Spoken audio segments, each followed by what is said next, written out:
राधे राधे भक्तों, आइए सुनते हैं रथ सप्तमी की व्रत कहानी।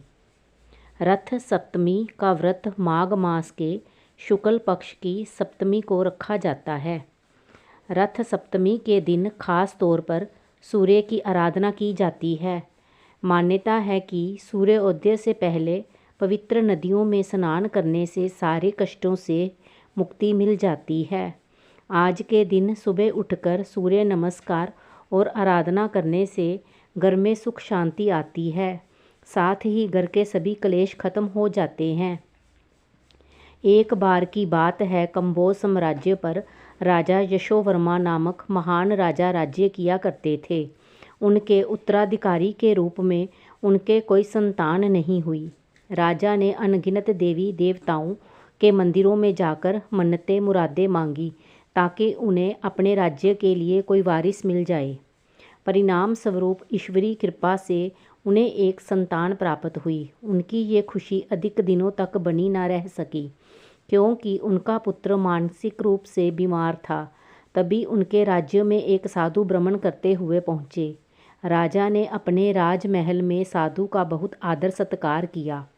अपनी सेवा से प्रसन्न होकर साधु ने बदले में कुछ मांगने को कहा। इस पर राजा ने अपने पुत्र की मानसिक बीमारी की व्यथा उन्हें सुनाई। साधु ने कहा कि ये सब तुम्हारे पूर्व जन्म के कर्मों का फल है, जिस कारण से तुम्हारे पुत्र की ये हालत है।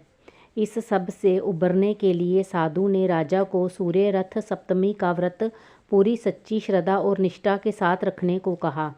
राजा ने भी रथ सप्तमी पूजा पूरी विधि विधान से की।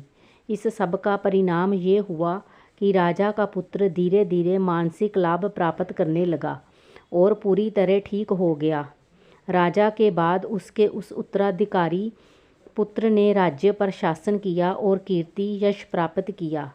रथ सप्तमी की व्रत कहानी दूसरी। एक गणिका इंदुमती ने वशिष्ठ मुनि के पास जाकर मुक्ति पाने का उपाय पूछा। मुनि ने कहा, माघ मास की सप्तमी को अचला सप्तमी का व्रत करो। गणिका ने मुनि के बताए अनुसार व्रत किया। इससे मिले पुण्य से जब उसने देह त्यागी, तब उसे इंद्र ने अप्सराओं की नायिका बना दिया।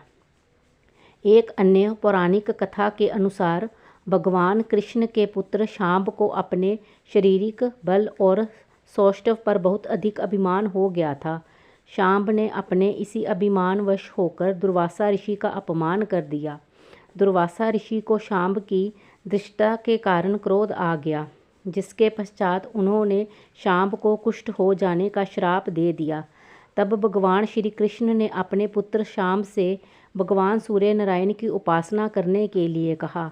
शांब ने भगवान कृष्ण की आज्ञा मानकर सूर्य भगवान की आराधना करनी आरंभ कर दी, जिसके फल स्वरूप सूर्य नारायण की कृपा से उन्हें अपने कुष्ठ रोग से मुक्ति प्राप्त हो गई। कथा समाप्त हुई। राधे राधे। कृपया मेरे चैनल को लाइक, शेयर, कमेंट और सब्सक्राइब करें।